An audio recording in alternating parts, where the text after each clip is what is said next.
Welcome back to another episode on Journey to Authenticity, a podcast helping you to become fully authentic on your journey to success. I'm your host, Braiden Belnap, and I'm a human just like you, striving to build a dream life, all while I stay true to myself. But what if you're in a position of really wanting to live life fully integrity, to the point that you have no skeletons in your closet, and you fully have embraced the journey of transformation? That's exactly why we have Jeremy Macy joining us today, because he's done just that. Coming from a childhood of losing his mom to cancer at the age of 6 years old, being taken out of his own primary home where he lived with his brother and dad, being taken out with him and his brother into foster care. He's transformed a lot of traumas, gone through a lot of things, made some mistakes, acquired addictions along the way that he wasn't being fully honest about with his spouse.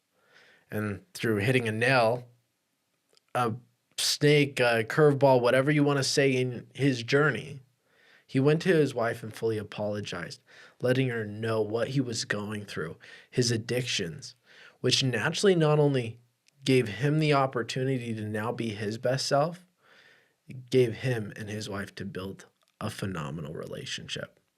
That in mind, welcome to the show, Jeremy. Thanks, man. I appreciate it. Absolutely. It's been a long time coming. Yeah. We're connected to a lot of the same people, so I'm glad we're making this happen. 100%. Yeah, one of my really good buddies was just on the podcast, Brett Schell, and then you've had a lot of my other buddies on here. So Connor, Michael. Yeah, Jonah. Mark. Yeah. Yeah. Jonah's awesome. Yeah, Jonah's a good dude. Anyways, man, to jump right into things, what initially inspired custom sneakers, entrepreneurship, all the things that you do? Yeah, so where do I start? So basically, I've always been an entrepreneur from a very early age. I always looked at ways to make money because I grew up very, very poor. I grew up in a really white trash apartment, and I always was like, okay, how do I make more money? And I lived in a college town. And so what we would do, me and my buddies, we'd go knock on doors and we'd ask these college students to take out their trash. And we'd be like 50 cents to $1. And we made hundreds of dollars just doing that. And so from a very early age, entrepreneurship was always a big thing. And I knew I always wanted to make money because usually when you experience the lack of money, that you're like, oh man, I really want this. And something also is that for me in my life, I've always had to earn everything that I wanted. And so my dad was like, if you want to go get something, you got to go earn it. So I'd have to go work. So how I got involved with custom sneakers is about 2 years ago. I just started selling sneakers here or there just to my buddies. And then it started just rolling. And my first year of me actually selling sneakers, I did over 200K. And I was like, oh my gosh, I think I stumbled on a great idea. And so I met my partner, Rainey, who you've had on the podcast, and we just hit it off. So for 2 years, I just contracted out all my custom work to him. And then now we've actually aligned, and now we're actually partnered in GMRT. So now our focus is growing that community here in Utah and becoming the #1 sneaker provider in Utah. That's phenomenal, man. Yeah. So what was before custom sneakers for you? So that's my side hustle. My main job is actually I have worked in sporting goods for a little over 10 years. So I first started working for a company called Prolix Sports, which is based out of Orem, and we would sell custom uniforms. And so I would travel the nation and go sign up these team dealers to just sell our products, just try to sell it to the teams that they had relationships with. So I did that for about 4 years, and I was recruited by BSN Sports. BSN Sports is Nike's #1 team dealer in the nation. On top of that, we're open with Adidas, Lululemon, Under Armour, and all the other brands, New Balance and everything. So my day job is I manage Utah. I have 16 sales pros that call on every high school and university in the state. So I've always kind of been involved in sporting goods and sneakers and shoes and different stuff like that. But sneakers really, about 3 years ago, really took off for me. And it aligned with what you were already doing. It was something I was already knowledgeable about. And for me, it was another way for me to sharpen my sales skills. So I could just do this on the side so I can talk the talk with my sales guys. because I'm managing these guys. I'm not doing the day-to-day that they're in, where they're meeting with the coaches and they're coaching them into the right product that'll deliver on time, screen printing, embroidery, heat press, all of that stuff. So I was like, I need something that can add validity to what I'm doing and how I'm talking to my sales guys and know that I'm walking the walk with them. So just started doing that and it blew up. You know, you just mentioned two things that's crucial for success. And I don't know whether you know what you just said or not, but it's powerful. One thing is, it's so often when I coach people that they believe that they have to forget the past or forget what they were doing to go do what they love. And in reality, whatever we're doing, whatever the past is, we get to take with us. Yeah. The skills, the knowledge, whether it's trauma or an actual skill of life, you get to take that with you Yeah. and do something bigger and better. Yeah. And two, getting down in the dirt with your team. Yeah. That's crucial. I mean, you have to be able to. They have to know that you're on the same level, that you're willing to do the hard work with them.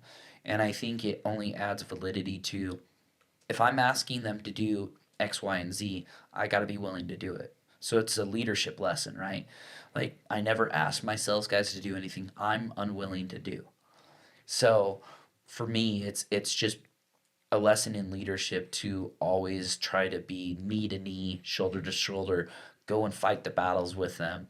And so it's very different than like the old line of thinking where it's like, just do what I tell you to do. It's like, no, like, I'm here to help you. I'm here to support you. Let's go get wins. I've heard that before. Yeah. Why? Because I said so. Yep. Yeah. Any entrepreneurship knows that doesn't make any sense. It That's doesn't. not a good enough reason. No. Why? Yeah.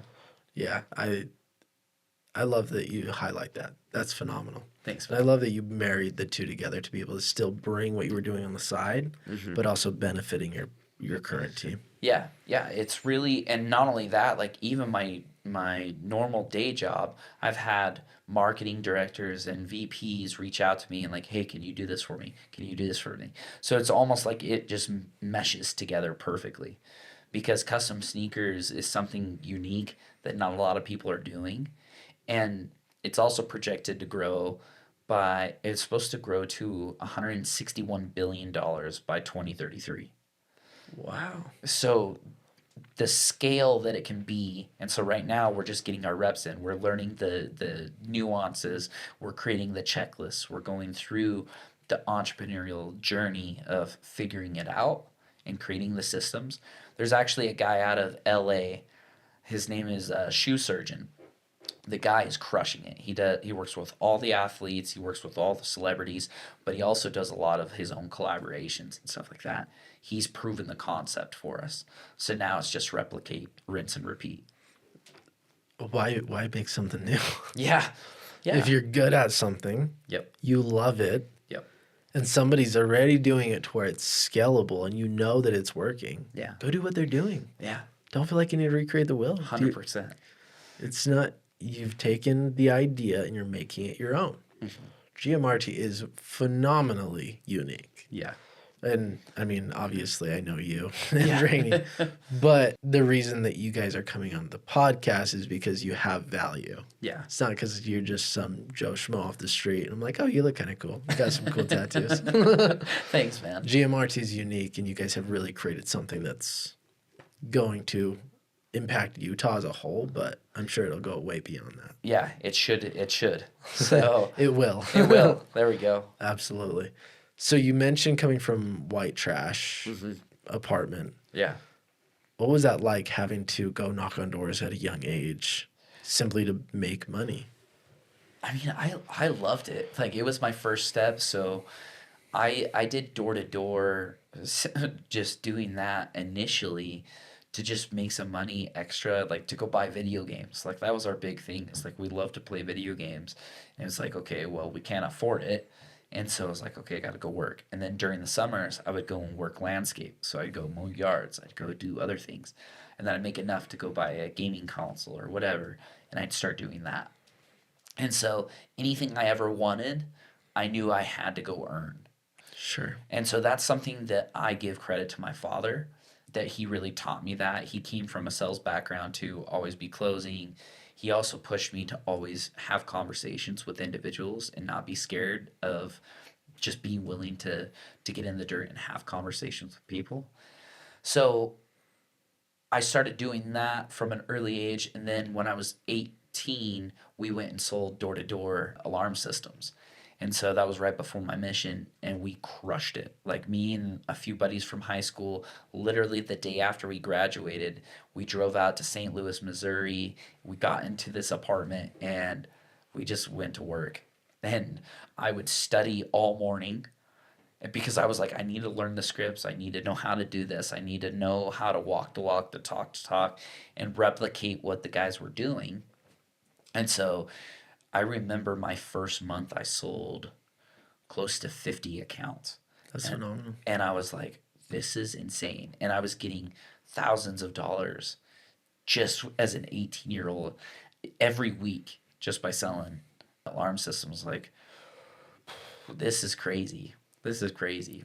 So it was great experience. So, and then you go on your mission, which is another 2 years of door-to-door knocking. So, dude, it all of that like just gave me the skill set to go learn how to have conversations, ask the right questions, time it right, and really fulfill a need that people needed. And so always having the conversation of guiding the conversation to what you want. Yeah, sales is literally, can you have a conversation? Yep. So people make sales to be a very complicated thing. It's really not. Can you Simple. have a conversation? Yeah. Can you actually pick out the person's pain points, Yeah. what they're needing? Mm-hmm. How can you communicate that it's going to inspire them to be a better person and whatever they're looking to accomplish, and this is how we can make that happen. Yeah. Sales is just a conversation. It is. It really is. And the way I liken sales is really just problem solving. That's all it is. It's just does your solution match up with what their problem is? And that's what you have to ask questions. You have to find out and get to the root of really what's motivating this individual. And then you can kind of gear it to how it fits your product Absolutely. instead of trying to force something. Absolutely. I love that. So I want to bring it back to your younger years, right? White trash apartment, through your words. Yeah. What was life growing up in Yeah. poverty at that level? So, kind of give you a backstory a little bit. So, when I was when I was 2, my mom was diagnosed with cancer. 2? At 2. So, I was 2 years old. She was diagnosed with breast cancer. It spread to like her liver and to different places. She eventually passed away when I was about 6 and a half. So, my dad struggled, as any spouse would, and started taking antidepressants. And he took multiple antidepressants that would cause him to have these rage fits. And my dad would lash out at us and just beat the crap out of us. So for the time that my mom passed away to the time that we left the house was about 8.5. So 2 years. So one night, my dad took a rubber rat and whipped us with this and left welts. Well, a teacher saw it, called Child Protective Services. They pulled me and my brother out of school, and we went and lived in a child's haven for like 2 or 3 months. My aunt and uncle from Reno came and helped us out. So they're like, hey, we're going to adopt you. We're going to take you away from this, and we'll take care of you. My uncle was a Vietnam vet and had a severe drinking problem. So they were alcoholics. So it was a different type of abuse. They would scream and yell at us and say that like we had a better life because of them. But like they would get drunk and they would eat cheese or eat food or whatever, and then they blame it on us, and we would have to write 500 times, I will not steal a cheese. And also because he was militarian, we would stand at attention staring at the wall for hours on end. So we lived with them from the time that I was about 8.5 to almost 11. I was like 10.5. I probably played maybe a handful of times with neighbors and different people. Like we didn't go out hardly ever. Like we were always forced to do certain things. There was one night that they screamed at us like till 2 a.m. Our neighbor heard it called Child Protective Services. Same thing happened. They show up to our school, they pull us out, and then we go into foster care. So then we're in foster care for about a year, and all this time, from the time that like we left my dad's house and we went and lived with my aunt to the time that we were in foster care, my dad was working his butt off to try to get his parental rights back. So he finally got his parental rights back, and after being in foster care for about a year, we moved back in with him and we moved up to Rexburg, Idaho. So we were in Vegas originally, Reno, and then Rexburg. Um, but my dad never made more than 40,000 a year, and supporting me, my brother, and like all of that stuff. We lived in a pretty trashy apartment, like I said, and the abuse didn't stop for me; it stopped for my brother. My dad would still have these rage fits, and he would lash out. And it wasn't until I was about 15 or 16 that I was strong enough to stand up for myself and be like, "No, you're not going to do that." So for me, friends were my family. Friends were who I wanted to spend my time with. I didn't want to be home all the time. And so, in order to go do things, you needed money. And so that's why I found entrepreneurship. That's why I found, working my butt off for anything that I wanted to get. So, Sure. Are you still close with your brother? yeah. So, actually, funny enough, is I've done a lot of healing over the last few years. We actually moved my dad and my brother down, so they still lived in that white trash apartment up until about 2 years ago. And we moved them out of there, and it was terrible. There was black mold. There was all sorts of, the carpet was all sorts of torn up. They were just living in a terrible situation. So we moved them to our basement, lived with us for about a year, and then we were like, okay, now that you guys are back on your feet, go find another place. And then now they come over twice a week, help watch the kids and all of that. And my dad's a much better grandfather than he was a father. That's fair. Yeah. If you don't mind me asking, and if you don't want to answer this, that's totally fine. But they say, I'm going to butcher this quote. They say, I forgive you as a son. I don't forgive you as a parent. Mm-hmm. Do you have a hard time understanding where your dad was coming from, or do you see where he was coming from? No, I see where he's coming from. It's like you don't realize the stress that parents are under until you're in that situation. So it's like I used to be like, oh, I could never shake a baby. I could never shake my own child. But when you're sleep deprived and the kid is screaming at 2 or 3 or 4 in the morning and you're not sleeping well, you can't think straight, you're stressed out of your mind, I can see it. Now, we never did that, of course, but still, like, I can see that perspective. I can see where that comes from. And you ask any parent that they've been there, they've gone through that. It's a stressful time. Those first 2 years of babies and kids, so hard to adjust. And then on top of that, if you add grief to the situation that my dad was going through, losing a spouse, because I put myself in his shoes and losing my wife and having to look after 2 kids and be a provider and have to deal with all the life stresses that are coming at you. And he didn't have a tremendous amount of skill set where he could make good money. I can see where he came from and why he lashed out in anger. I was his punching bag for a while, but I realized over the years that I forgave him because I know where he was at. And I don't let it affect me. Something that I always had to do is I always had to earn my dad's love. And so I always felt like I had to achieve. And so if I, cleaned up the house, or if I went and sold something, or if I went and worked and I provided money and X, Y, and Z, then my dad would love me. And so it wasn't until the last few years that I've actually had to work on a lot of that through plant medicine, through therapy, and all of that, is realizing I don't have to achieve anything to actually be of value, that I don't have to achieve anything to feel loved. And so, again, when you're raised in that sort of situation, you think that is your reality. Now, I've realized that it's helped me understand my dad better and love him for who he is, knowing that he could re-traumatize me still to this day, but that I love him.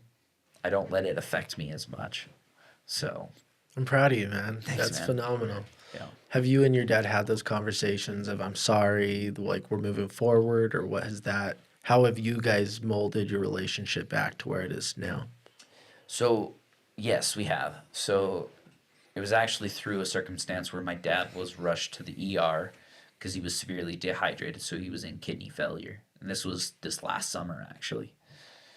And my dad's always been super hard on himself. And then my grandfather was also extremely hard on him. So I realized that the abuse doesn't just stem from my dad. The abuse stemmed from my grandfather, and the abuse stemmed from his grandfather. So this has been a generational type thing that has happened. And my dad was an improvement on his father. And so I'm an improvement on my father. And so when I got to sit down with him thinking that he was going to die, I told him, I was like, Dad, you know, you had a great life.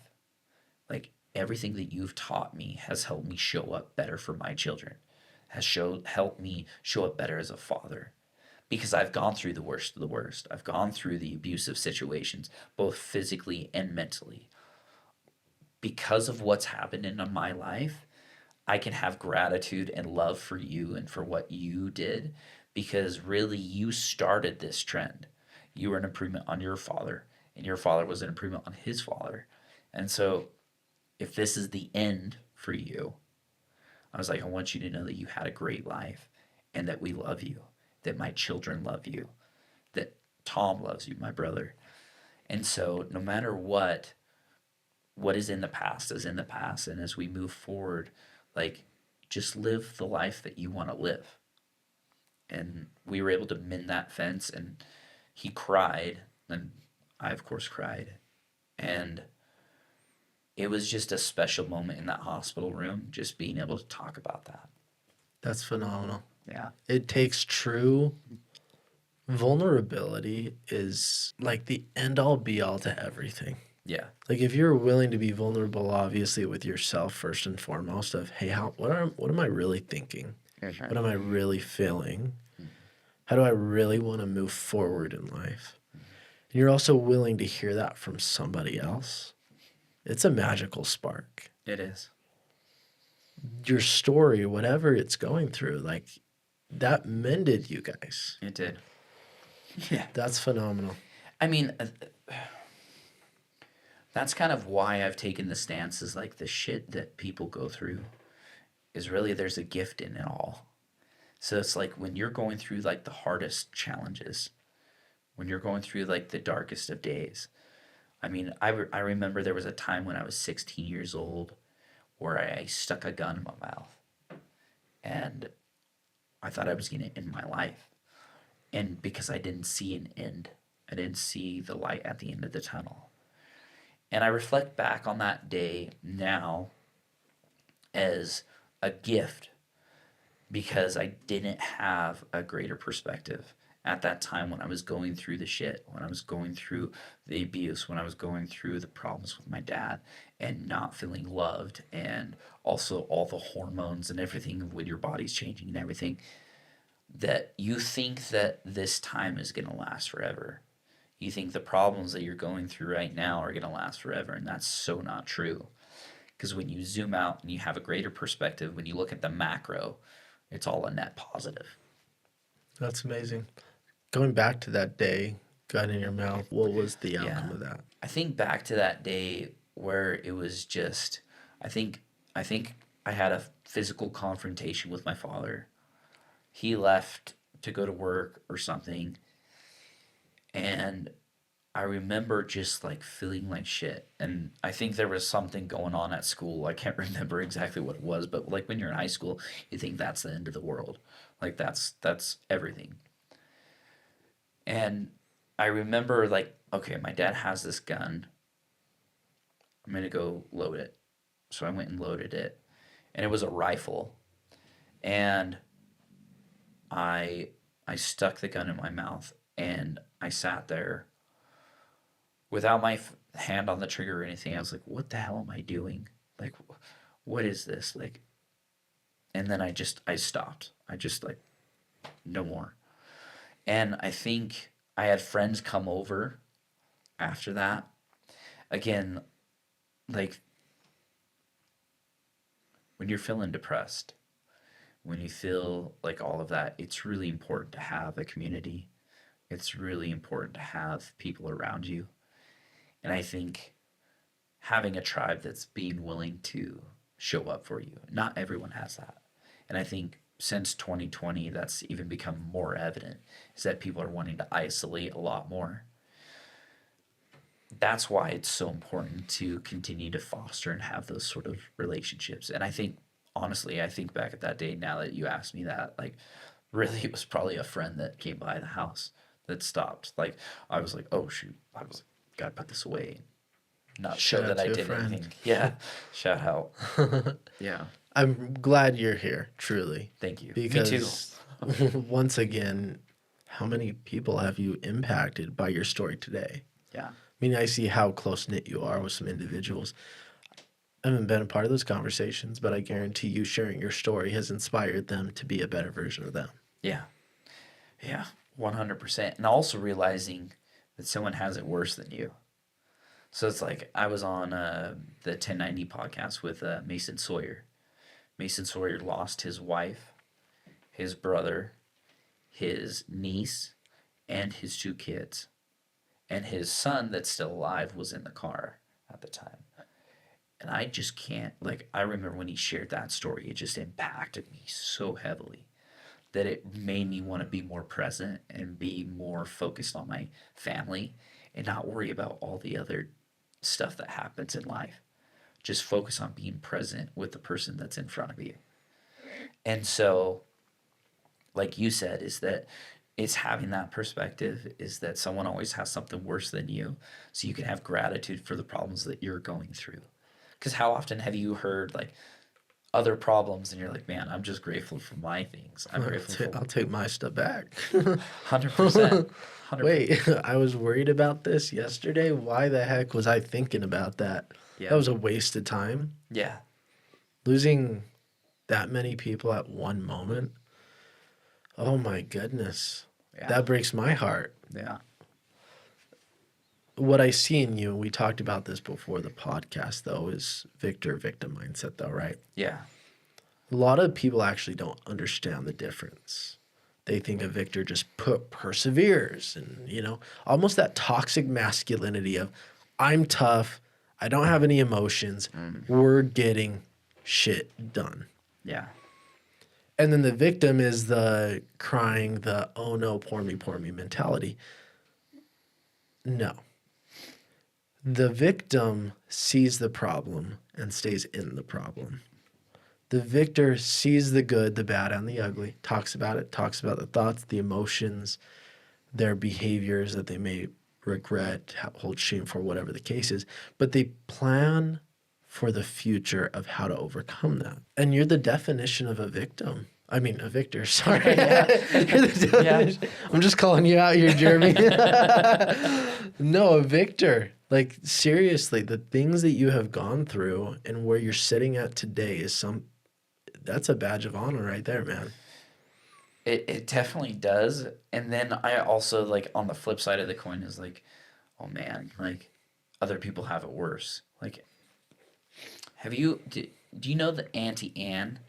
Do you know the pretzel making place that are in all the malls and everything? Yeah, yep.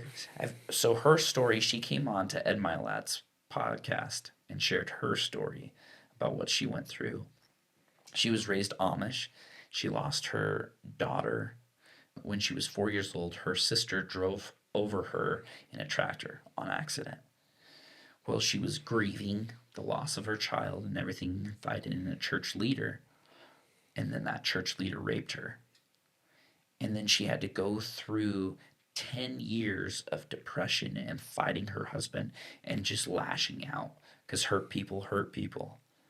And finally, it took someone special in her life. Her husband was like, hey, I'll help you pack your bags, but I want you to know I want you to stay with me. I want to be here and fight this fight with you. And as a result of that, they went and bought a pretzel making place at a local fair. And then from there, it blew up. They're one of the largest franchises in America. and do over $1 billion in revenue just from that. And so when you think about that the problems, the shit that you're going through in life, it's prepping you for something greater. And so if you can kind of have that light at the end of the tunnel and look for the gift in the situation, that it'll help you get through those dark times. It'll help you get through the most difficult things. And I think I always go back to gratitude. I'm just grateful for what I have. I'm grateful for the trials that I've gone through. And I'm grateful that I have a special person like my wife to be there for me, that I have someone that's completely there to support me and love me. And then I created 3 amazing human beings that just love me no matter what. They don't see the scars. They don't see all the other stuff that I've been through. They love me because I'm there, because I'm who I am. And so I think it's just looking for the love that's in your life. Absolutely. So the one question comes to mind, right? We talk about victim. We talk about the crap that every people go through against ours. Like, yeah, you would take up your own. Doesn't dismiss, like, for example, that doesn't dismiss your story. For example, my story, right? Divorced parents, created major limiting beliefs for myself. Life went from great to horrible in my child's eyes. And I went down the path of drugs, alcohol, petty theft. For the longest time, I dismissed what my story was. The frustration, the shame, the guilt, everything I went through, because when I heard somebody else's story, it was like, man, they have it so much worse. Why do I even have the right to tell my story? And it's important that we all recognize that no matter what your story is, it's your story. Yeah. Do you think that for you, it was a way to cope with the feelings and the stuff that was going on in your life at that time? Like the petty theft, the drugs. It was a way to find love. I've done so much digging on this. I still am. It's crazy how much work I've done in the last 10 plus years, and still so many answers come to fruition.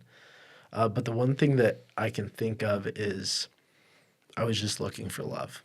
Mm-hmm. I mean, it's not that my parents are great. Nothing against them. Mm. But after that situation, I genuinely didn't believe that love was real. Because I went from 2 parents being together in the same house, trips, traveling, sports, you name it, being a team, seeing them support each other in their careers, to nothing. To both parents working 2, 3, 4 jobs just to put food on the table. Mm-hmm. Or doing Uber to buy Christmas. I mean, obviously, wealth-wise, parents were probably more richer than yours, but it was a 180 shift from my perspective, right? Yeah. So that created the limiting belief that love is not real. You never know what's real or what's fake, because what I was living before was real, and now we're living this reality. What the heck? Yeah. Like, where did this come from? And it also bred the limiting belief that I also had to get over, that I could only rely on myself. And so going into the 7th grade, I didn't know who I was. I was already questioning the meaning of life with that 180 switch. And so the one thing that I can pinpoint it is I just wanted to fit in and be loved. And I thought being the cool kid would fill that gap. Yeah. And so you stole to try to be cool. Yeah. I stole this so that I could provide this for this person and be loved. Like, one of the biggest things that I held shame and guilt and you name every negative emotion I felt it deeply, is that I stole money from my brother to get drugs for me and my friends. But boy, my friends loved me for that. Yeah. But it was an empty feeling. Yeah. The worst part is after that, it was my brother's college money. And poor college kid going through his own emotions after the divorce. Mm-hmm. I mean, he was even older than me. He was in high school when he was close to high school when our parents got divorced. So he knew even more of what it was like to have a parent, mom and dad together. Yeah. He called me out on it. And that day, I was like, no, I didn't steal your money. You probably spent more money on McDonald's than you realized. And my dad came and just grilled him. Like, you don't, and again, my dad was acting out of good intention. Like, you don't call your brother out on stealing. If he says he didn't steal it, he didn't steal it. Yeah. Which made me feel even worse. Oh. Because I'm sitting in this other room twiddling my fingers like, oh, dude, I'm such a bad brother. Mm-hmm. And in reality, I let that get between me and my brother for the longest time. And I committed to apologizing and paying him back before I got married, which I did that. That's awesome. And that's made our relationship better. Hopefully it's better his life. I believe it did. It definitely did for me. Yeah, it healed the wound.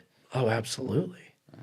And the amount, that story alone, the amount of people I've been able to help coach one-on-one, you name it, be able to go have a conversation with somebody else that they did wrong and apologize, the relationships healed, the individual feelings transformed off of that one thing that I did wrong. Yeah. Has been such a blessing. Yeah. Yeah.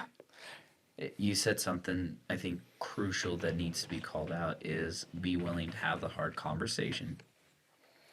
You really do. Like, I literally was in the driveway for a few minutes and I was talking to my wife because she worked at the hospital last night.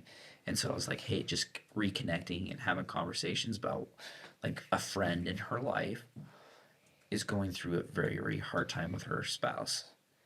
And they're avoiding the hard conversation. And because they're avoiding the hard conversation, they're pulling in two different directions. And so something in my life that I've prided myself over the last probably 2 years, 3 years, is having that hard conversation. I kept a lot of addictions hidden from my wife that she didn't know for years. And because I was afraid that she would judge me, I was afraid that she would stop loving me. And so I was like, I'm protecting her by not telling her. I'm protecting her by keeping this a secret.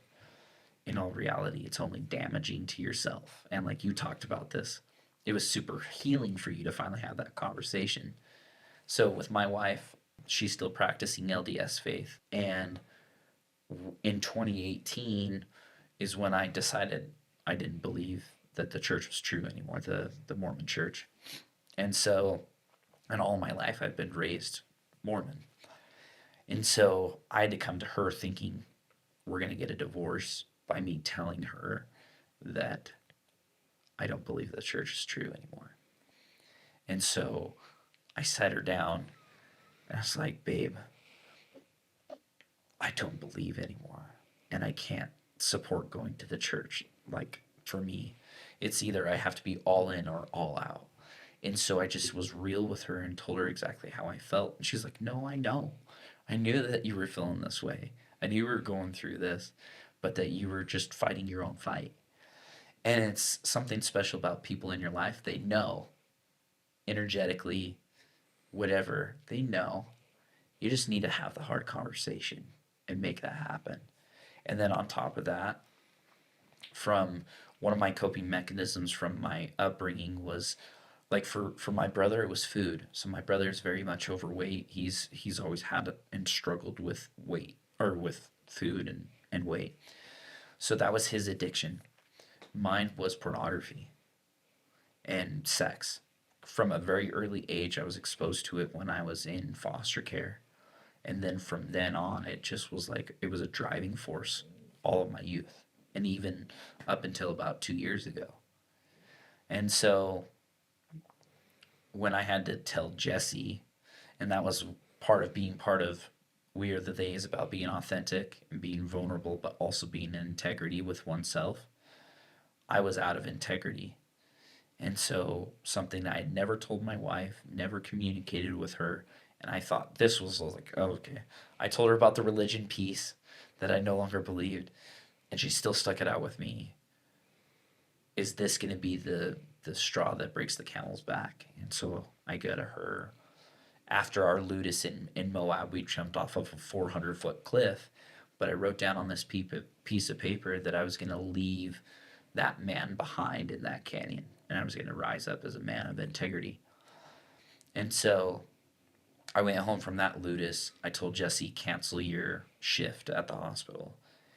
And we had this heart-to-heart conversation of confessing everything. And it's been a long road, very, very hard. But we've got the help that we've needed. Went to professional counselors, professional therapists to help us go through all of that. And I can honestly say that our relationship has never been better. But it's be willing to have that hard conversation. Isn't that such a good feeling? Oh my gosh. It's liberating. It really is. And trust me, that's tough because me and my wife over here have done the same thing, having those hard conversations. Yeah. I can honestly say today, there's nothing in my closet that isn't there. Yeah. It took some time. It took you some time. Yeah. But knowing that nobody can be like, hey, Braiden, I'm going to tell so-and-so about this. If you don't, they already know. Yeah. You know what I'm saying? 100%. And also be willing for the other individual to make their choices too and give them their space and their ability to heal. Because what you say might be traumatizing to them. And it probably will be. And it probably will be because they think you're one thing and then they find out other information about you. And so be willing to give grace and support and empathy for that other individual. So I'm sure you probably had to provide that for your wife. I know I had to do that. Absolutely. It's healing is comes back down to what we talked about before, vulnerability and being authentic. Being authentic is truly being who you desire to be and doing what you desire to do. That doesn't mean the easy way out. Like authenticity was letting your wife know what you were going through. That's a beautiful thing. Yeah. When you operate out of that, it not only gives you permission to be your best self, it gives your wife permission to be her best self. Tell you things that she probably has never told you before. For sure. Which in turn allows that weight to come off of her shoulders, your weight to go off your shoulders, and then you build together and you build a stronger foundation. 100%. And I think that's so crucial in marriages today. Like the marriages that I see that are struggling, the marriages that I see that are like, is that they're not having the hard conversation and not willing to do the work that it takes to heal. And it's got to be both sides. It's not just you and it's not just your spouse. It's like together. You need to both be doing the work individually and come together and treat it like a partnership. Absolutely. And so I think it's 100%. You hit that right on the nail. I love it. So I want to go back to your individual story, right? You had this upbringing of mental, physical abuse, spiritual abuse. Also, I'm sure that made you question quite a bit there. Oh yeah. Maybe not. Sounds like it. With that, when was the pivoting moment where you're like, no more? Enough's enough. I'm ready to be a victor of my life, take control, and do the things necessary to be the best version of myself and succeed. Yeah, that's a great question. I think so. As you know, people are either motivated by pain or pleasure. And when the pain becomes too much and that you've just been trying to numb it out, whether that's through alcohol, whether that's through pornography, whether that's through cannabis or whatever drug that you choose. When the pain is enough, you need to confront it. You need to be willing to make that change and go all in. And I think that's a lot of people are unwilling or they haven't reached rock bottom. They haven't reached that threshold of pain where they're just like, enough's enough. And I think if you can try to address that, not everyone does. Everyone's on their own journey. Everyone's on their own path. But if I can encourage anyone that is having these thoughts or they know that they're out of integrity or know that they're out of line in some sort of facet in their life and they're just unwilling to make that change. Like for me, I'll give this perspective. When in 2019, I had reached that threshold of pain. I looked at myself in the mirror and I was like, dude, I am just a fat piece of shit. I need to stop. And I was talking to myself that way too. And so I was like, you know what? I need to make a change. So I started going to Orange Theory. I started working out. I started lifting weights. I started running a lot more. And then I started to gain that confidence back that like, oh, okay, I'm making moves. I'm changing things the day in, day out. The consistency of me showing up every single day is going to help me achieve the end result of what I want. And then just like anything, it's a journey. Then I started cutting out Red Bull. And then I started cutting out other things. And then I got on testosterone. And then I started taking supplements. And it's like, it's all a path of getting there. And I think exactly what you said was that the victim mentality is a victim will sit and wallow and want self-pity, or is giving themselves self-pity, instead of what do I need to change in this current situation to get me out of this. And I think you need to be asking yourselves those questions. Is there anything in my life that I'm out of line with? What do I need to change? What do I need to fix? Like for me, cannabis was a huge coping mechanism for me. I used a lot of cannabis to try to just numb out the pain, numb out the feelings and everything. And then I finally made a decision. I was like, you know what, no more, and cut it off. And the same thing with alcohol. So when I was in Spain a year and a half ago, I had reached a threshold where it was like, alcohol doesn't serve me anymore. And so I just stopped. So I've been sober for a year and a half, no alcohol. I've been a little over 2 months, no cannabis. And so again, it's just a journey. It's like realizing that you're still chipping away at that statue. You're still chipping away at that marble and crafting the life that you want, and realizing that you got to make those little tiny changes. Absolutely. Congratulations. Thank you. That's phenomenal. So is there any other addictions that you're needing to overcome at this moment? Right now, no. I mean, maybe caffeine. I just see water, unless you got something in there. I mean, like I do pre-workout in the morning, but like that's not bad. But I love coffee. I really do. I love a good coffee. So like I've got my own coffee creamer and all of that stuff. So that's kind of just be okay with that addiction, because I love. I'm coffee okay too. with that. Cool. we'll make that okay. 100%. It's not just. This is my perspective. Mm-hmm. But you have your rituals in your day that set your day up for success, for right? Sure. Obviously, there's going to be the ones that you're negotiating with. Like, for example, I'm not betraying, this is just my own thoughts. When I was addicted to, let's say, drugs, nicotine, whatever the case was, I was negotiating with myself. This is serving me to be a better version of for this.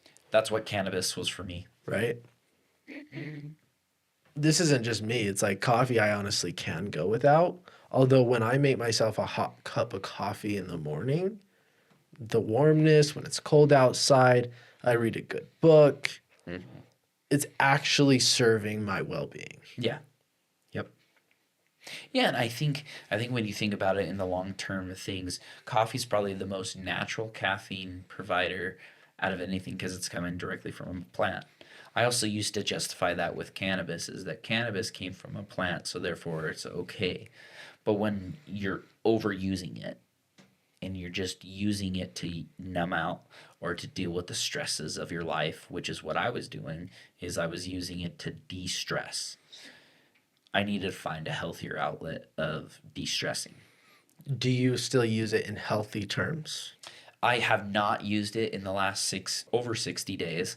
So I think there are certain circumstances where it can be, but I'm also now at that stage where it's like, do I want to even try to go back? Do I even want to try to use it in a healthy facet? Because I think right now it doesn't serve me, just because I'm so fresh off of it, that I've been off of it for a little over 2 months. Sure. So it's like you use it one time again, you're like, oh, that's kind of nice. It was nice. Let me go back to it. Yeah.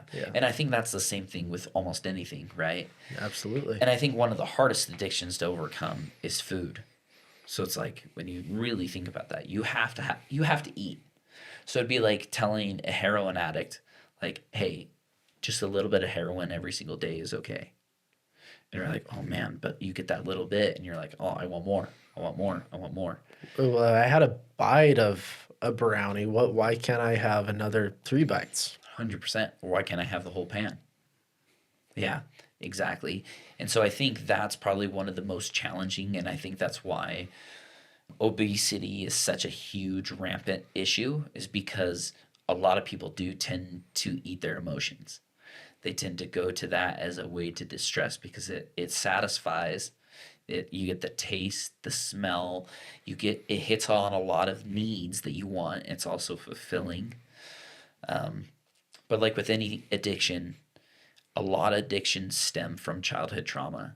Absolutely. And so if you're noticing those patterns in your life, maybe it takes a little bit of introspection to take the time of doing the work that's needed to try to heal those. Absolutely. And this is just like personal opinion as well. Not even opinion. I guarantee it's like a lot of people agree with this. Yeah. I would argue food is a drug. Yeah. Here's why. Let's take Doritos, for example. Yeah. You look at the ingredients in there, horrid, addictive, name it. But here's the craziest part. Food companies that are huge, like Doritos or whatever their main company is, they'll actually put somebody, I think it's called an MRI, where they can read your brain. And they will test varieties of the chip, of the crunch, the flavor, and they test how much dopamine is being released when you're eating their food. Yeah. So naturally, they're literally testing your emotions to the point that if you feel this certain way, then you're going to want our chip so you get this dopamine release. 100%. Why do you think candy companies are so huge? And you think some of these other ones and like the FDA and all of that stuff? 100%. Food and Drug Administration, they're one department. So Yeah. you marry the two. They know more about you than you know about yourself. 100%. I mean, I love Doritos, but I can't. I think that's the reason why, is the dopamine hit. 100%. Absolutely. So you've overcome a lot in your life, Jeremy. I mean, if we were to buckle this down in a few steps, I've heard a couple things like vulnerability, having the hard conversations, looking at yourself in the mirror, chipping away at your life. What are some fundamental steps that somebody out here listening to this can take to start to but to be their best selves, as well as set their relationships up for success? Yeah. So let me answer that with a question that everyone should ask themselves. If someone were to take over your life today, what would be the first thing that they need to change? That right there, I mean, you probably thought of something. If I were to take over your life or you were to take over my life, I can think, oh man, I could probably do less Instagram stuff, or I could stop scrolling on TikTok or X. I think asking yourself those kinds of questions of, okay, if someone were to take over today, if someone could walk through your day and watch everything that you do, think, and say, what would they change? And that fundamentally right then and there tells you what you need to change. Almost everyone knows what they got to change. Everyone knows what they got to change. But they haven't reached that threshold of either having greater pleasure from whatever or greater pain from that said thing. And so I would always say, you know what you need to do. You know what you need to do. Take that step. Take that step into the obscure. Be willing to change your life for that sort of situation. And I think for me, I've always taken that step into the darkness, trusting that I'm making the right step. I actually had my brother ask me a question. He's like, do you still think it was smart to tell Jessie everything? And I said, 100%. And Jessie's my wife, to provide context. 100%. Because when you can have a spouse that truly understands you, and a spouse or a friend that truly can be there for you, that is your person that they confide in, that can hold you accountable, I think it's worth being vulnerable enough to do that. And I think it comes back to love. Do you love yourself enough to make the change? Absolutely. What would be the thing that you would change right now? I think the change that I would make right now is that for me, it was social media. I'm on social media a lot. And that was like the thing that you said. It was like that. I could probably eat better. But like I've chipped away a lot over the last 2.5 years. I mean, overcome pornography, overcome alcohol, overcome cannabis. Um, I've healed a lot of childhood trauma. I've habit stacked. I've built a really good routine for my running, for my mental state, and put myself in a situation to win. But if I were to say, like, if I could stop comparing myself to others, that's probably one of my greater sins. If I were to be completely honest, is that I tend to compare myself, but that's also something that social media thrives upon. As you see, Braiden Belnap, he just interviewed Brett Shell, or he just interviewed X, Y, and Z. Oh man, I need to do a podcast. Oh man, I need to do this, or I need to do that. You tend to start putting yourself and start to compare yourself. And one of the greatest things I ever heard is that comparison is the thief of joy. And one of my core values is to be joyous. And so I literally have that whole comparison and joy battle in my head all the time. What would you do? Full vulnerability. Yeah. I've been transforming my life since I was 15, 16 years old. I was a nut for it as soon as I made that choice to go all in. And then I made mistakes along my path as well. But right now, going to sleep early and waking up on time. It sounds so simple, but for some reason it's been so hard for me. Like I set myself up and somehow I'm still going to bed at like 11, 11:30. I'm like, what the hell did I do tonight? And what time do you get up? I shoot for 5 o'clock, but normally it's 6:30. Yeah, 100%.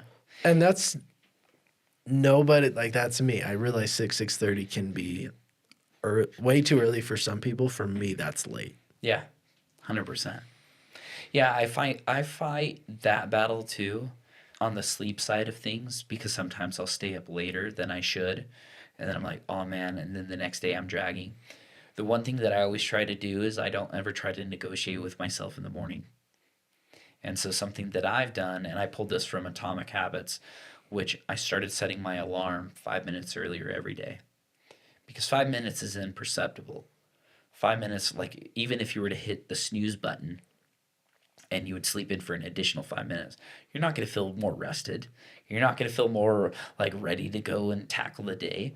So if you just set your alarm and you wake up regardless and be like, okay, I'm exhausted, I'm just going to go do it, you'll make it happen. Mel Robbins' 5-4-3-2-1 rule has been what I've started to implement this year. And it's helped me so much. I love that. I hear that alarm. And don't get me wrong, like this is an active work in progress. Like I'm close. Like I'm getting better and better. I'm setting my alarm a little earlier. Yeah. Like you mentioned. Because at first when I was struggling with it, I was like, okay, I'm just going to make a 180 switch. And it wasn't working. And then I was beating myself up over it. So I started, okay, we're going to start to do things small. So I say 5-4-3-2-1. Boom, get up. Get up. You have to. You have to. What do you do when you first get up, though? Me, I straight turn on the lights and I do 15 jumping jacks. Okay.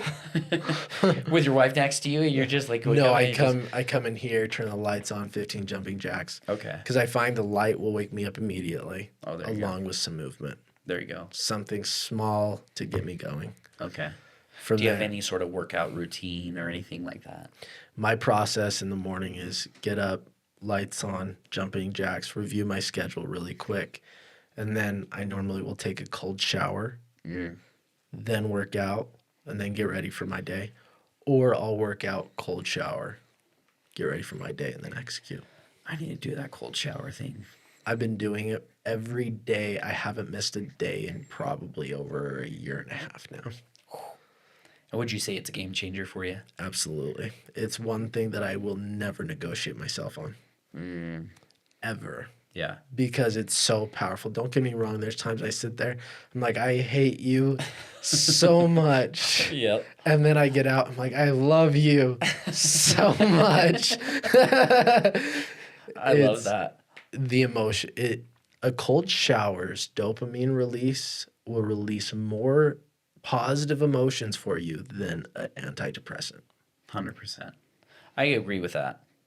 Yeah, when I was doing cold plunges consistently, I could say that that's probably the biggest benefit is the dopamine hit, and it really it wakes you up. It really gets you going. And this is where, and I'll relate this back to you mentioned chipping away, right? I did not want the cold showers is the one thing I didn't want to do. The cold plunge is what I didn't want to do. I like my warm bed. I like my warm showers, right? Yeah. It's comfortable. Yep. Started 2024, that's where I got, and don't get me wrong, I wasn't like fat or anything, but I was very clear, like, this is not your best self, Braiden. What are you thinking? I kept making excuses of I can't work out consistently because I'm working this job and I'm doing this coaching and this podcast and then I have a marriage. I was making stupid excuses. I was being a victim, not allowing me to have the energy for myself, my wife, other people in my family. I didn't want to take my shirt off, nothing. Yeah. So start 2024 to the end of 2025, I lost 30 pounds. Oh, hell yeah. That's awesome. It was great. Honestly, tying to working out, eating healthy, all this, I said I'm taking a cold shower every day. Because I was off and on before that, but I knew it was good. Also for the confidence boosters, I hate you so much and I love you at the same time. I knew I didn't want to do it. I knew that would build unstoppable confidence. Yes. Because everything else I was doing was easy. I actually enjoyed working out.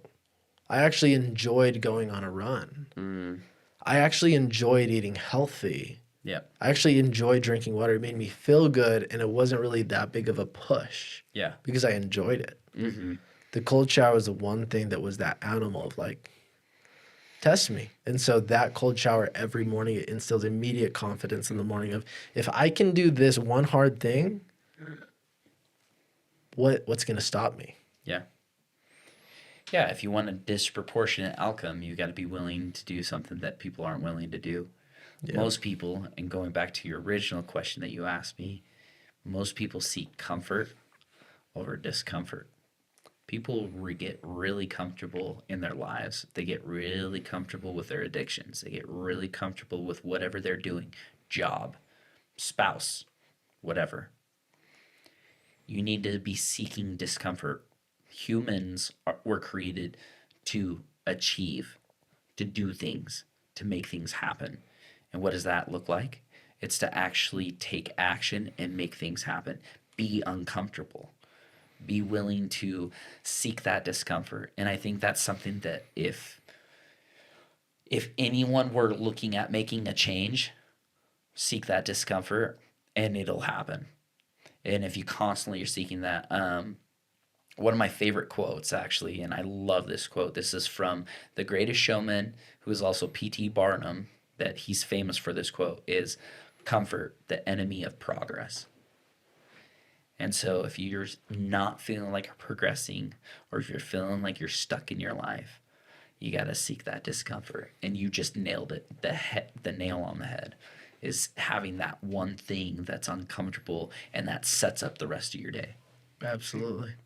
I love it. Well, just to summarize, if you're really looking to transform your life from your story, what I hear is be vulnerable, right? Yep. What are you actually thinking, feeling? How are you operating out of your life? Look at yourself in the mirror and be honest with yourself first. Yes. Followed by being honest with others, being vulnerable, even when it's tough. Have that hard conversation. Yeah. Second is build a community. Get a solid community around you. Yes. Then do the hard things. Go to work. Go to therapy. Do whatever you need to do to heal. Yes. And be your best self to chip away. 100%. One step at a time. Yeah. You've been awesome, Jeremy. I have three questions just to round things out for us today. One is, if you had one last message to these young entrepreneurs in the world looking to build their dream while remaining authentic, what would that be? I would say do what you love. And that's easier said than done, but you don't really know what you love until you actually just go and try things.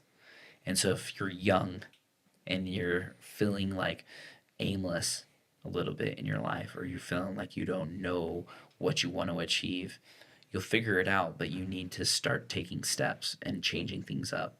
I went through several different jobs, trying different things. I worked in tech. I was successful at tech, but I didn't love tech. I worked in the oil fields and did stuff in the oil fields. I did not love that. And I worked at a bank for a lot of years. I did not love that either. And you usually know based on like what you follow, what you do, who you emulate, you usually try to gravitate towards certain things that you love, that you enjoy. And I think being willing to take those steps, even if it's a step backwards for you, to go enjoy something that you actually love, and being honest with yourself that you'll find your true passion and it'll happen. Like I didn't know that sneakers would be a thing for me, and it's blown up for me. And I always had a dream that I wanted to work for Nike, and so I just tried to chip away. I worked at a bank, developed some skills. I sold door to doors, got some skills. I did oil field, I did tech, and then I finally landed into the sporting goods industry and love what I do. And so if you can find something that you love, you'll find success and you'll find the passion, and the money will come. That's good, man. Amen to that. You might as well do what you love. It might take time. Yeah. Take time to find. May take time to develop, just like you. Yeah. But keep pursuing that, and at some point, you'll be living the dream life. You'll figure it out. Yeah. But be willing to take those bold steps. I was a bold step to leave tech when I was very, very successful, and I had a job offer on the table from the VP over business development that was like, hey, you have a bright future in tech in X, Y, and Z, this company, and all of that stuff. But I took a bold step in stepping out of that and pursuing a passion, even though I wasn't going to make the money that I wanted to make. Because I knew that if I went and did something that I was passionate about, the money would come. And the money has come. But it takes time. Absolutely. And the one thing I'll add to that is never give up. Yes. As soon as you take out, you call it quits. That's when you fail. Right. Because you'll never accomplish your dream life. Yep. I can't tell you that you're going to accomplish all your dreams, all your goals, like for certain. Yeah. But I can certainly tell you, you will never have a chance if you quit. 100%. And hey, shoot for the moon, land for the stars. You're still living the dream life, baby. 100%. Make it happen. Yeah. Auntie Anne, that we mentioned earlier in the podcast, she didn't start till she was 43. So it gives you a perspective is that you have time. So whether you're in your 30s, whether you're in your 20s, or even in your teens, you have time. And just be willing to just take the lumps and go through the process. Absolutely. And even if you're 70, you have time. 100%. Yes. Like, you have so much time. It's crazy. Yep. Just start living authentically now. 100%. That's it. With that, what is your definition of an authentic life? For me, loving fully and being present. I think if I'm living an authentic life, I'm completely present. Like with us, you and I, in this conversation that we've had, I literally have not concerned myself with like all the emails that I have piled up. I've not considered anything that's going on my phone. I'm not looking at my watch. I'm not looking at the time. I'm focused just strictly on you and on this conversation. And I think living a true authentic life is just being more present with everyone that you're talking to. Not living in the past traumas, past crap, things that you're worried about, all of the other things. Push that aside and just focus on the individual across from you. I love it. It's powerful. How can me and my audience be supporting you? Give me a follow on Instagram. I am Jeremy Macy. And then just continue following me, man. Awesome. Got some big things coming. We'll drop your links below. Definitely go give them a follow. Check out the custom sneakers. They're beautiful. I'll get myself a pair someday. That's a promise. We got you. Thanks so much for coming on, man. Thanks, man. Appreciate it. Thanks for listening to the Journey to Authenticity podcast today. If you like what both myself and Jeremy had to offer, sure to subscribe and leave a review. This helps to ensure that you get the highest quality, most interesting guests to help you transform your life. Also, I have you here.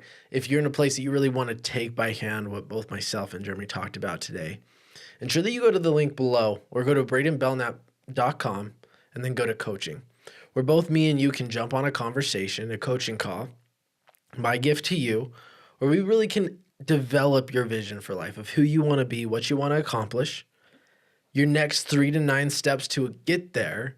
And from there, we can start to overcome your obstacles getting in your way. That in mind, have a good rest of your day, everybody. Yeah. Was that one good or? Yeah, that was Okay, now clean up. Go back to twos. Now clean up. Do all the cleaning. good. What up?